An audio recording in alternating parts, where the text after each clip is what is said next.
I can't believe people pay others to tell them what they can and cannot do. She was talking about people who basically have HOAs in their neighborhood. And it's like, why would you buy a house with an HOA in it? But guys, there's a lot going on in Florida right now. And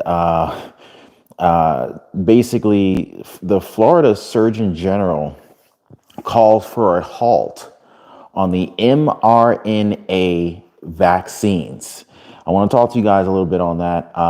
Sean Hannity, I don't know if you guys heard about the announcement from Sean Hannity. He said goodbye, New York. He is done with New York. So Sean Hannity has decided to leave, just completely relocate from New York and move to what he calls the free state of Florida. Now, for those of you guys who understand the dynamics, the economy, of course, you guys understand that Florida's governed by Ron DeSantis. Let me know if Sean Hannity is right about Florida being the free state. I don't know if you guys agree or disagree on that. But yeah, and we're seeing more and more threats here. There's a 72-year-old Florida man charged with, get this, guys, take a wild guess.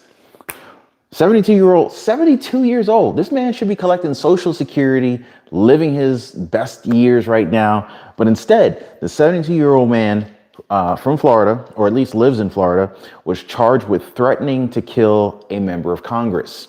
Now, I don't know if he was threatening to raise his Social Security benefits. I don't know what the threats are related to, but I just thought that was rather interesting, which is actually taking place. But it's funny how so many people have decided to move to Florida and they're realizing that they can't afford it. In fact, there are so many people who live in Florida, they're like native Florida residents, and they're actually being forced to leave.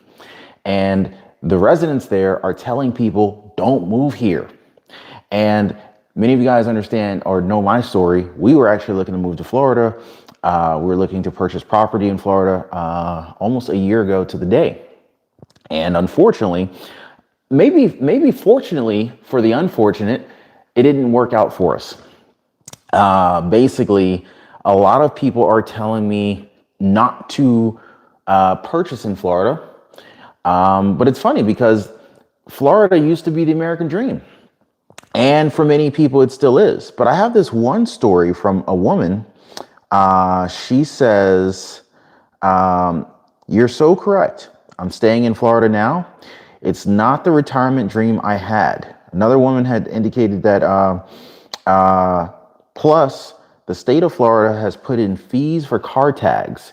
If you own a home there and you spend over 181 days in Florida, you have to have Florida tags even though your primary residence is in another state.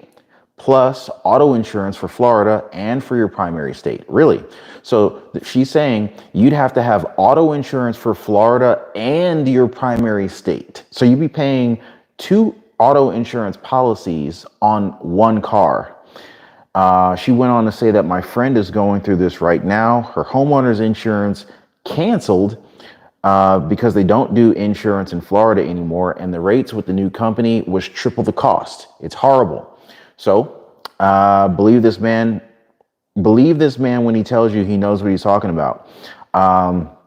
So yeah, some really interesting things going on, not to mention, people who move to Florida from other states. And, it's wild how many people from other states. Did you guys know that?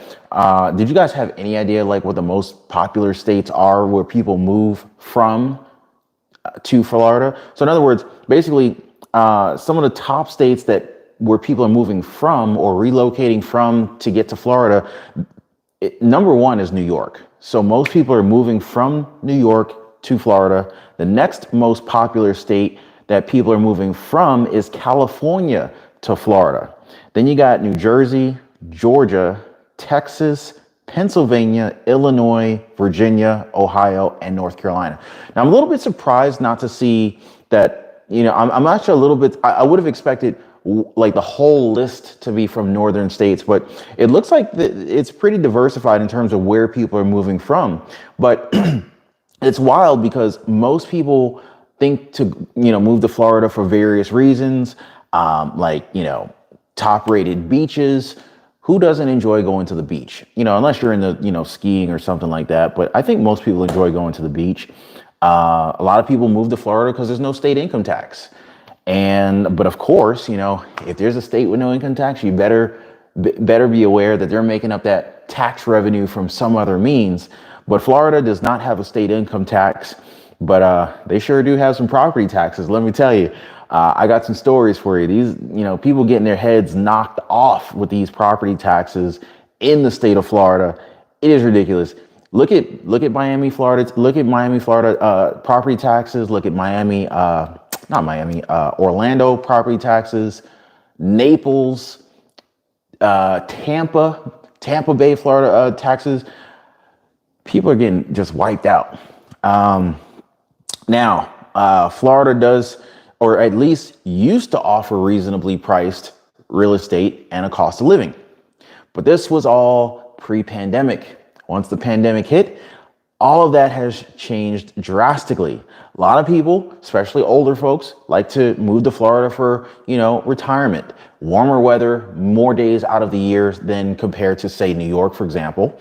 Why not move to Florida and be closer to the beach? Maybe, closer to family and relatives if they're in the vicinity, or maybe even be the vacation spot for friends and relatives to come to. So, a lot of retirees say, hey, I like the beach. I want to live in a beach town.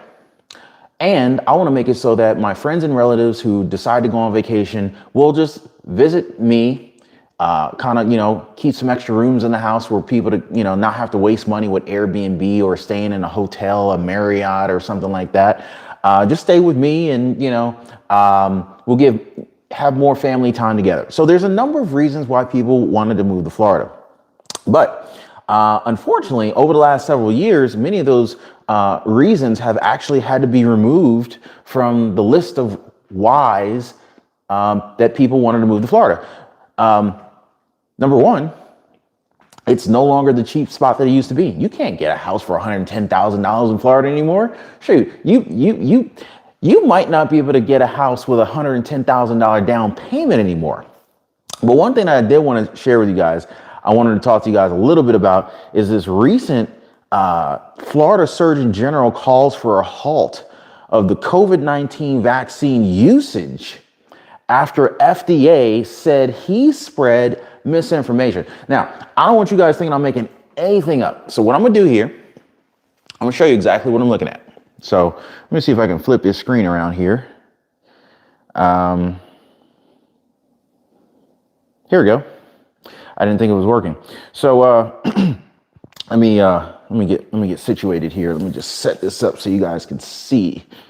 Yeah. So hopefully you guys are able to see this here, and I just want to share this with you. Check this out. So as you guys can see, the Florida Surgeon General here calls for a halt to the C-19 vaccine usage after the FDA said he spread misinformation.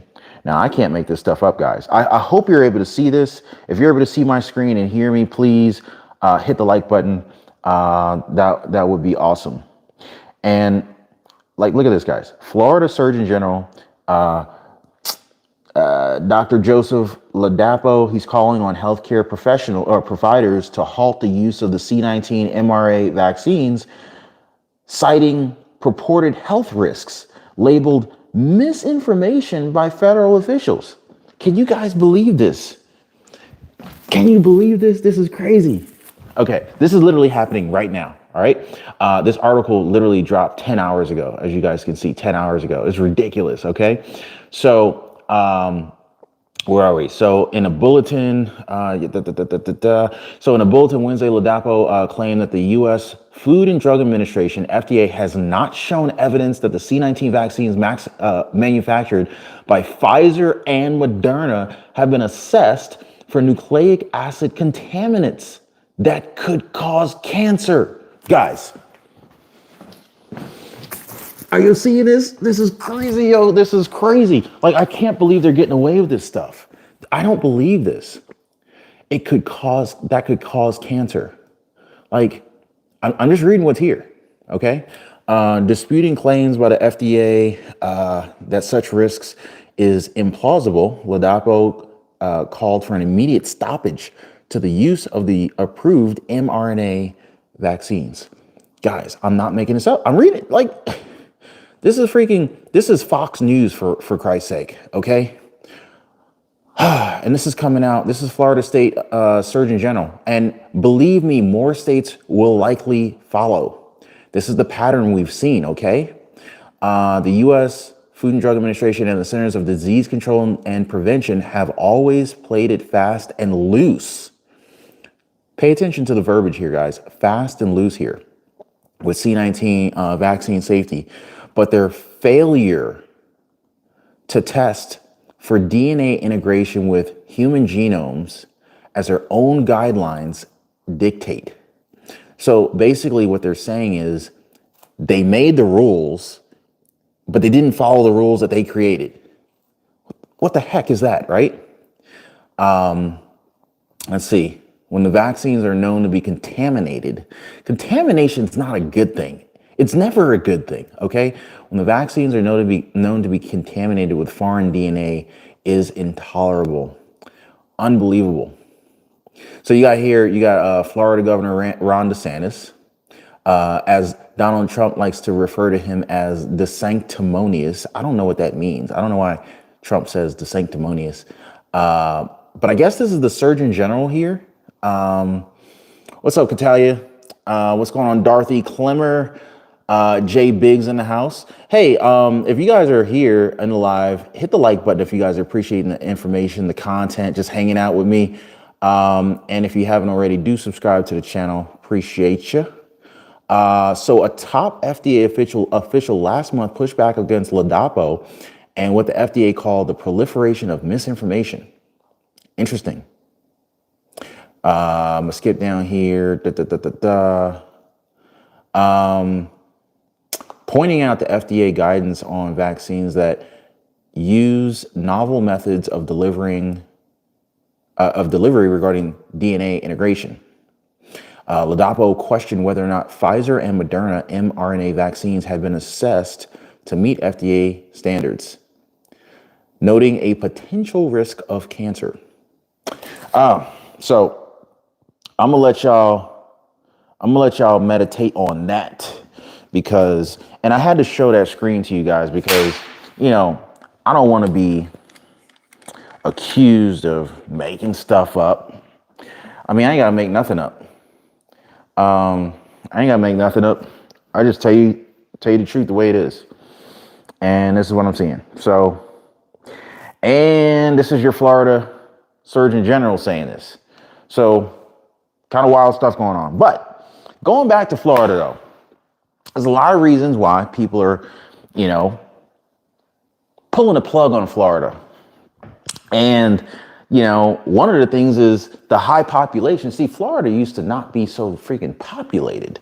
You know, you got areas like, oh shoot, almost dropped this camera. You got a lot of the big cities like Miami, Orlando, Tampa. Those are going to be like super crowded cities, very heavily populated.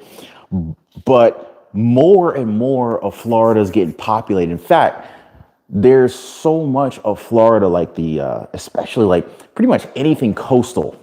Anything coastal in Florida is definitely, anything coastal in Florida is going to be high traffic, high population. We're doing some work in the kitchen, so don't mind all the plastic crap in my background. But, you know, the other thing is I don't know if you guys are paying attention to the weather patterns. You've seen the earthquake that took place in California.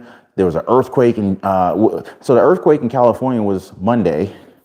Earlier, like maybe 24 hours before that, there was a big old earthquake, massive 7.6 Richter scale magnitude earthquake that took place in Japan, sparked a bunch of tsunami warnings over there. Then we had today a earthquake in New York City. So there's a lot of weird weather events, and I don't know if earthquake can count as a weather event, but it's certainly affecting our world. Um, and I'll tell you what, I mean, a tsunami, that's a weather event, I think. So, you know, anyway, our weather situation is getting wilder and wilder. And while the beaches in Florida are beautiful, many of them, tropical storms, hurricanes, excessive heavy rain, uh, uh, anyway, there's a lot of heavy, weather events that go well beyond the sunshine that most people think about. Most people only think about the good stuff, but you got to be prepared. You got to be aware of what else could come down the pipeline. And you got to be prepared for hurricane prone living. Be prepared for higher insurance rates, and this is what I was talking about before. A lot of people like Florida because there's no state income tax. Well, there's probably a reason why there's no state income tax. Florida's trying to compensate for all of the other expenses that you're going to pay for when you move there. Maybe not having state income tax is the only way to keep people interested there.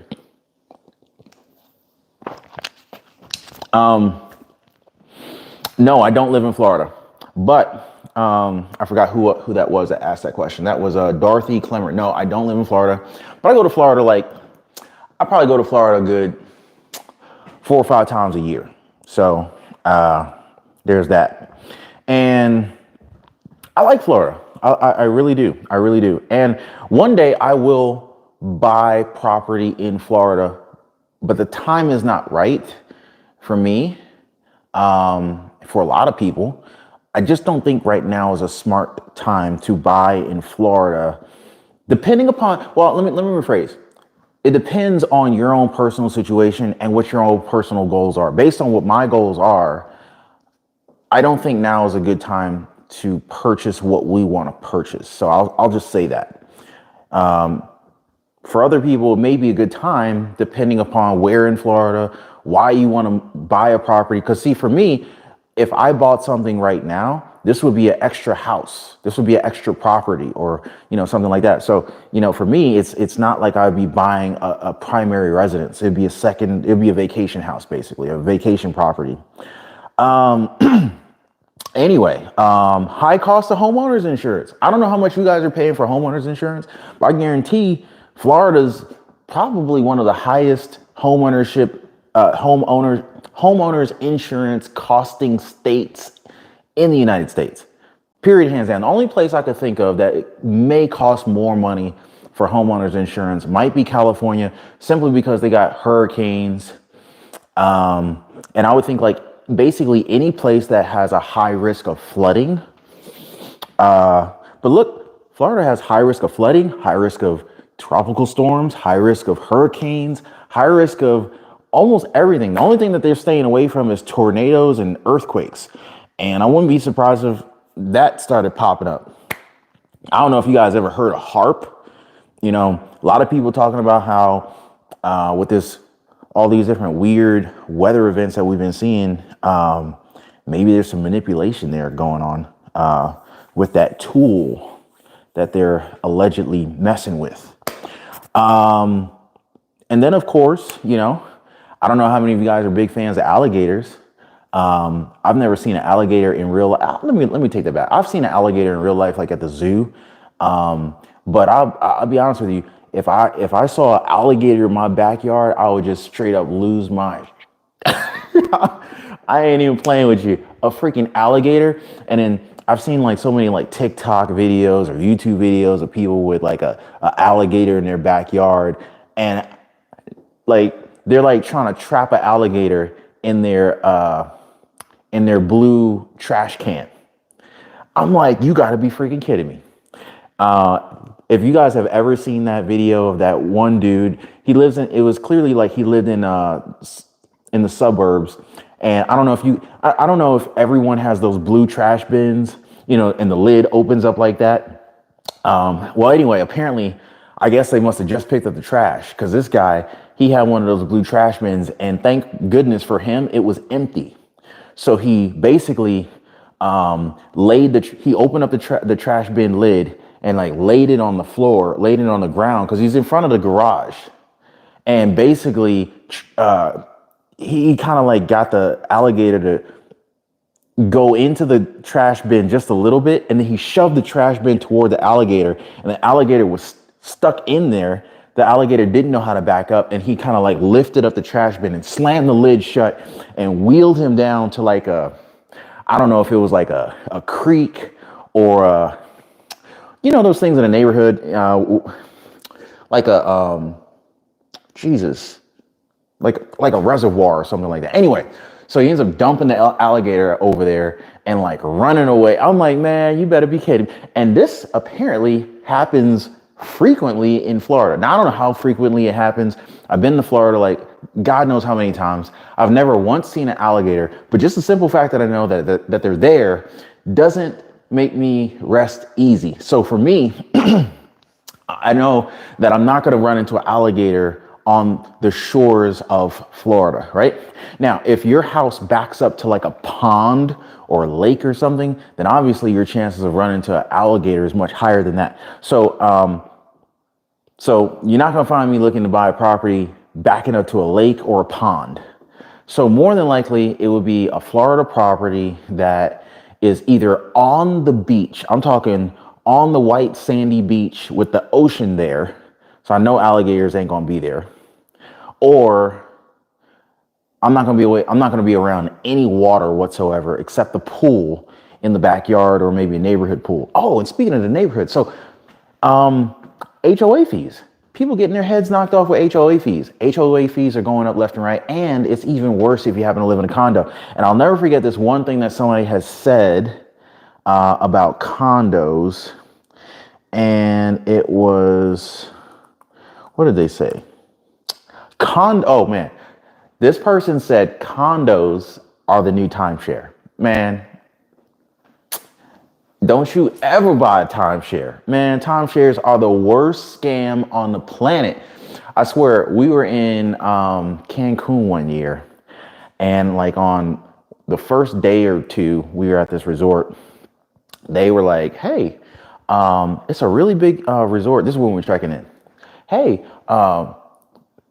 this is a really big resort. Most people end up spending, a day or two just trying to get familiar with the place, and they waste a lot of time because they don't know where stuff's at. So if you would like to get a tour of this property, meet us here at like 9:30 in the morning and we'll give you a tour. Man, timeshares are highway robbery. Now, this is not financial advice. I'm not telling you what to do with your money. I'm just saying I ain't gonna spend my money on no timeshare, and I ain't never signing nothing. I ain't never ever signing up or buying a timeshare. You want to know how bad timeshares are? Look at people trying to get out of them. That'll tell you everything you need to know. Just Google search how to get out of a timeshare, and here's the other thing. If you really wanted to buy a timeshare, and it's funny, a lot of people don't listen to me. And I'm like, man, I don't benefit at all if you buy a timeshare or don't. If you buy a timeshare or not, I don't give a, because I don't sell them. So, what you do with your money is up to you, right? But look at people trying to get out of timeshare. Some of these people will spend 10 grand, 15 grand, 50 grand, 100 grand on a timeshare. You don't own this property. At best, you get to use this property a few times out the year with permission.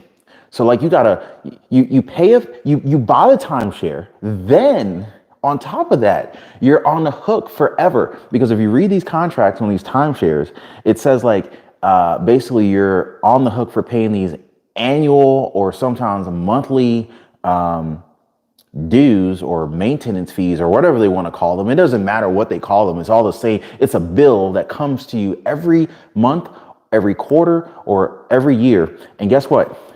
There's wording in the contract that says it is in perpetuity. So even if you paid for your timeshare completely, you will forever pay these dues. So I don't even understand how they're legal, number one.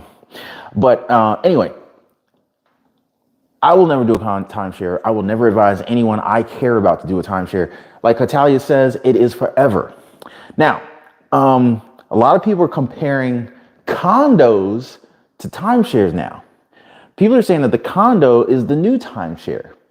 And if you've been paying attention to my videos I've shared with you guys recently, it's wild how many people are being faced with condo fees, condo association fees, HOA fees going through the roof, and they are catching people off guard. I shared with you guys a video yesterday.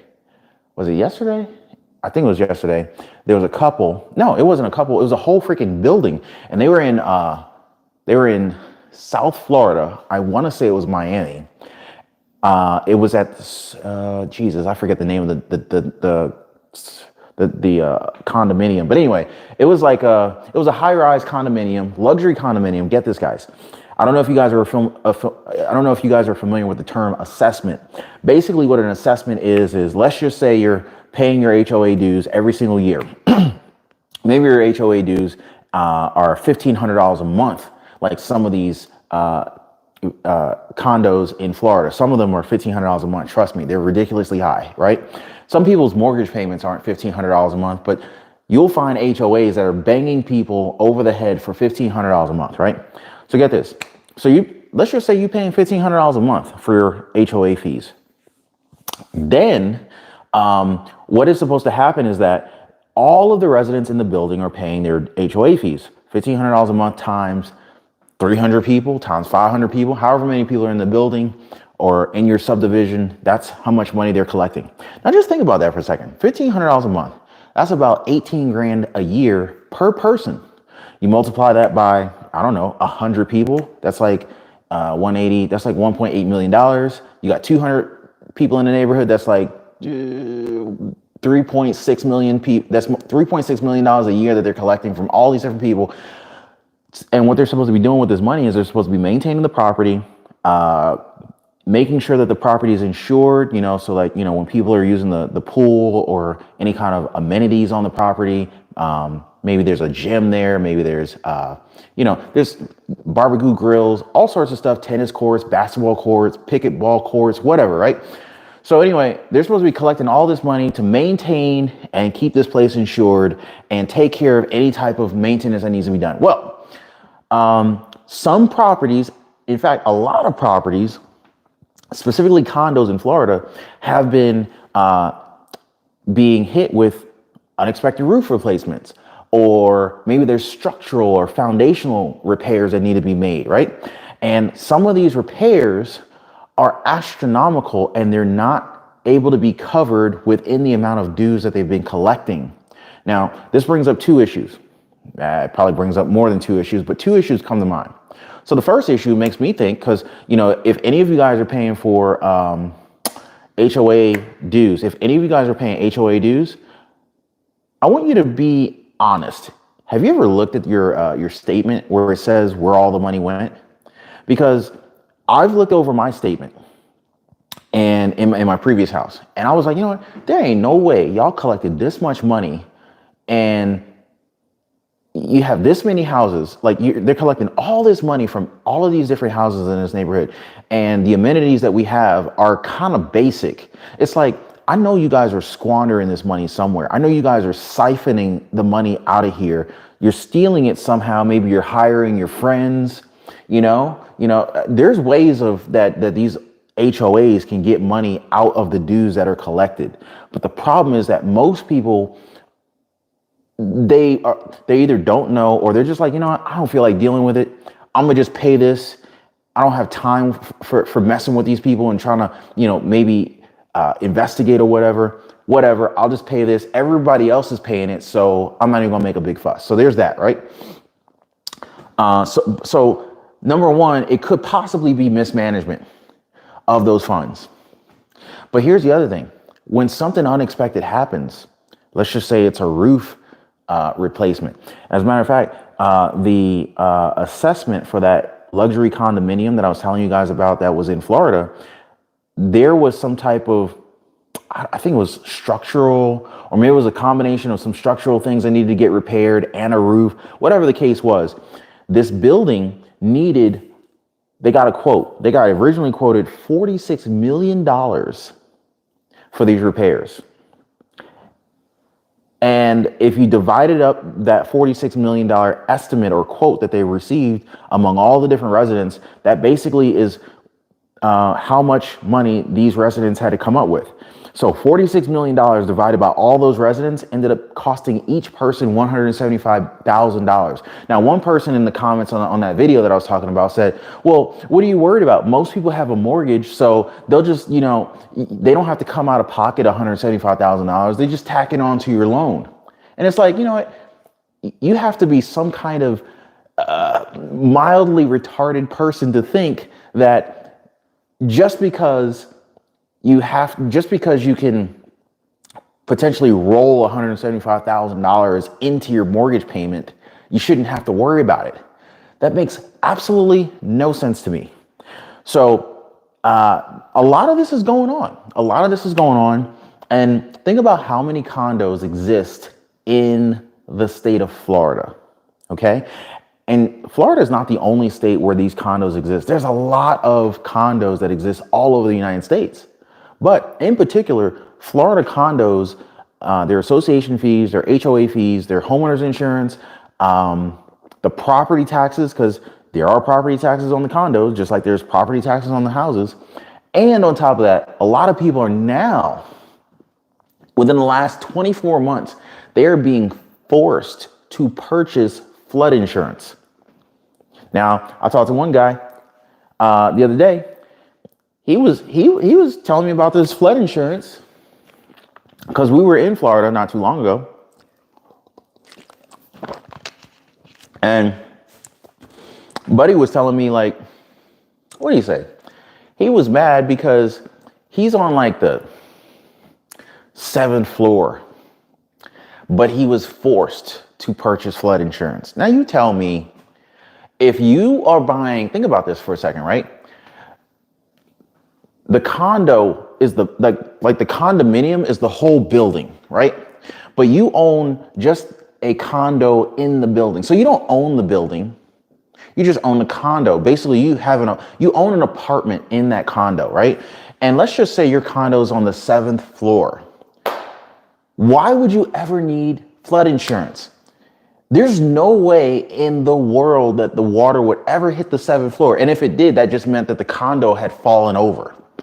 So, or the condominium had fallen over, or it was the end of the world, one of the two.